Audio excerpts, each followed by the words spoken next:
The Calrissian Chronicles, Day 4. Today is the day we learn about the Mandalorian. Today is also the day we learn about Clone Wars. And it's also the day that Chicago gets hit with a mid-April snowstorm.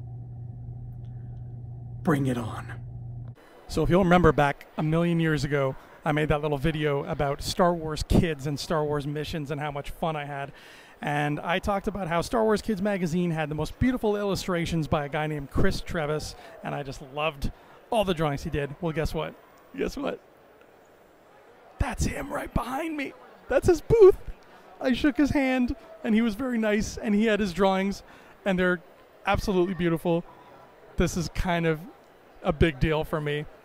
It's because of this man that I learned what Rhodians are, what Chadra fans eat, and what you should do if you meet a Gamorrean guard. I'm a little bit starstruck. So, what brings you guys here to this Doctor Who convention today? All the cool Dr. Ross painting, or Bob Ross paintings.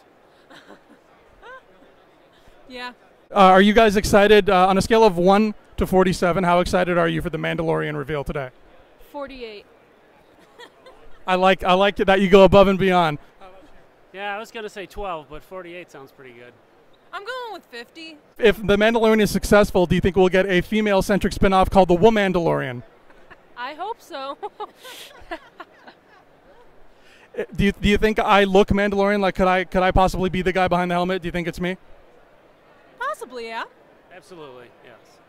And one last question about my looks. I have dark hair. We don't know who Rey's father is, but we assume he has dark hair. Do you think I could be Rey's father, and if so, why? You don't seem old enough. You would have had a very traumatic event in your young life to be Rey's father. Thank you for complimenting me on my youthful good looks. So I'm standing here with Mr. Kylo Ren himself. First of all, Kylo, it's very nice to meet you. Congratulations on usurping the throne as Supreme Leader of the First Order. I have a burning question for you. You tried to kill your uncle. What's that about? I just needed to get rid of him. He was bothering me too much. I owed him a lot of money. That's a fair answer. I would do the same in your situation. And another thing I've been wondering, what's the deal with you and Rey? It's a hard story. I mean, there's a lot of stuff going on between us. Some of the stuff I can't really say much. She has to really talk about it. She kind of keeps pulling on my string. She says that she wants me, but then turns around and says she doesn't. I don't know what to do. I can see how that'd be frustrating. I'm not going to lie to you. I hung out with Rey the other night, and she seemed kind of cute. I was thinking of maybe asking her out, but if I do that, would that make you jealous?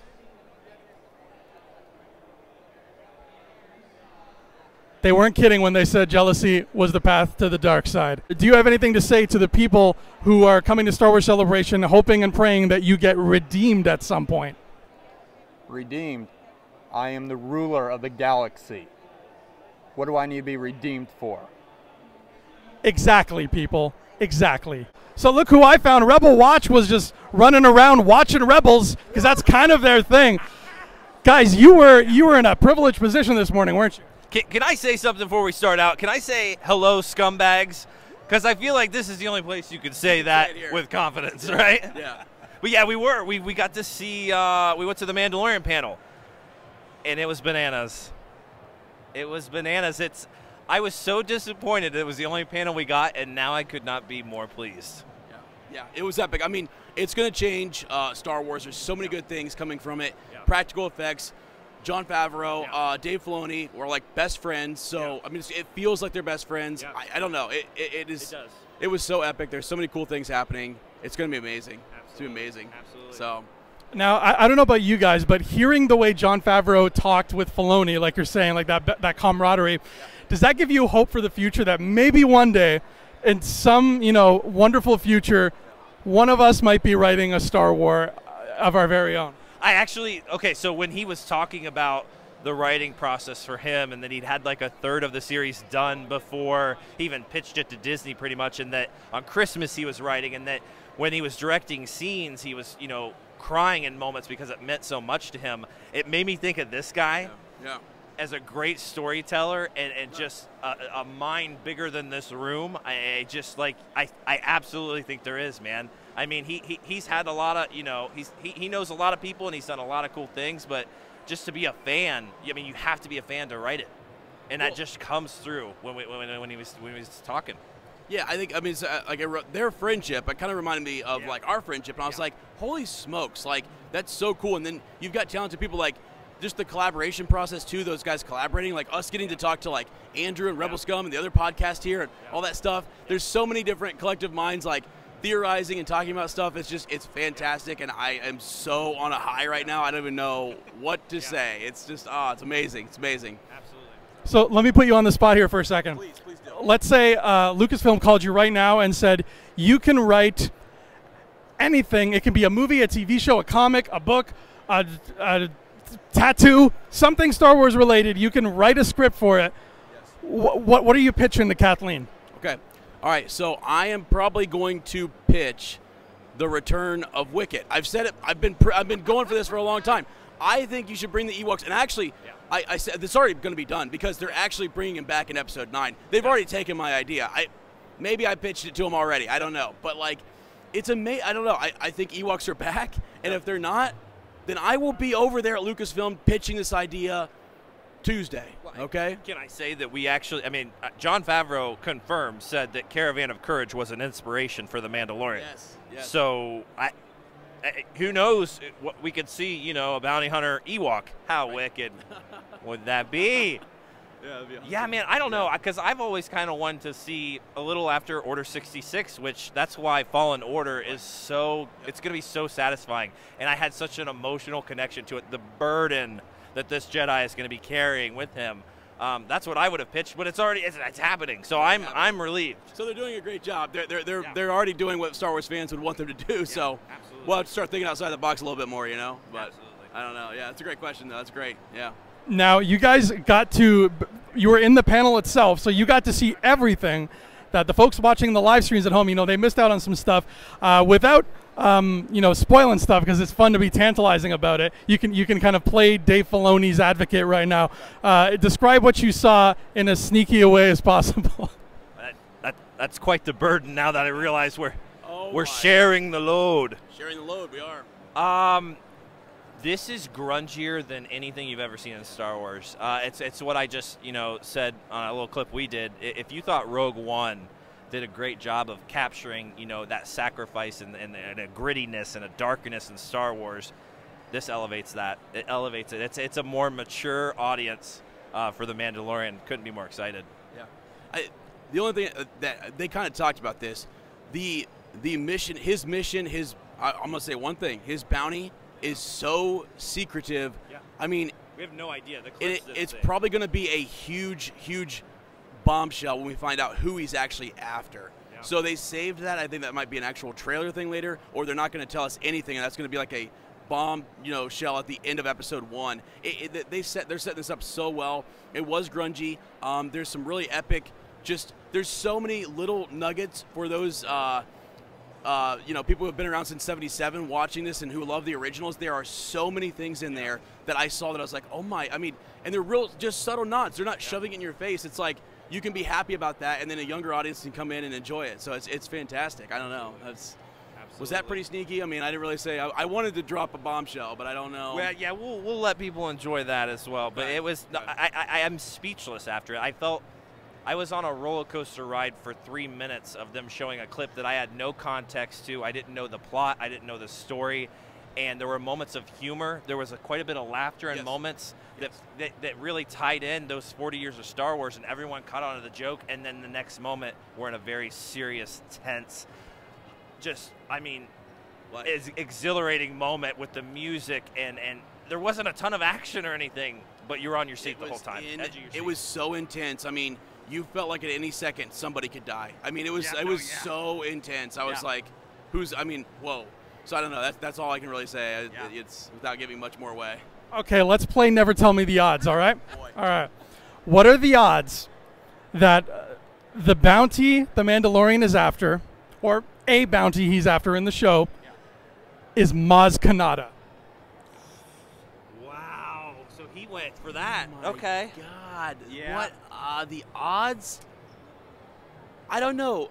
Or, okay, actually, Maz, I would say the odds are, I don't know. I would say they're not that. I was thinking someone else. I would say under 50%. Okay. Under 50%. All right. Yeah. But there's someone else, though. There's someone else that they might be after. Which was not a part of the trailer. It was nothing spoiled or anything like that. And we're just guessing on that. We're guessing on, like, Maz was a great, like, could that be the person that we're after? I mean, you could throw out several characters and we could go up and down on the odds, you know, because Maz, though, I mean, maybe is someone that has something that we need. I would love to see her incorporated in some way, or see us get back to Takadana and all that kind of good stuff. And that would be really epic, honestly. But yeah, I don't know. Not so. The odds are not. Would you like Ezra to share his theory live? I mean, this is breaking news on Rebel Scum. I mean, is that okay? So this is total speculation, but it was so serious, and the little tidbit is to get his assignment. This is total spoiler right here. This is total spoiler. But this is what they showed us. Is that they are in an Imperial, like he can't even, he has to go through so many hoops to get the assignment. He's in a bunker, and it is intense. So all we know is he's with the Imperials, he gets an assignment from them, it's super intense, that's all I'm going to say. And then from there, Mike and I were like, who would the Imperials want? Who do they want so bad?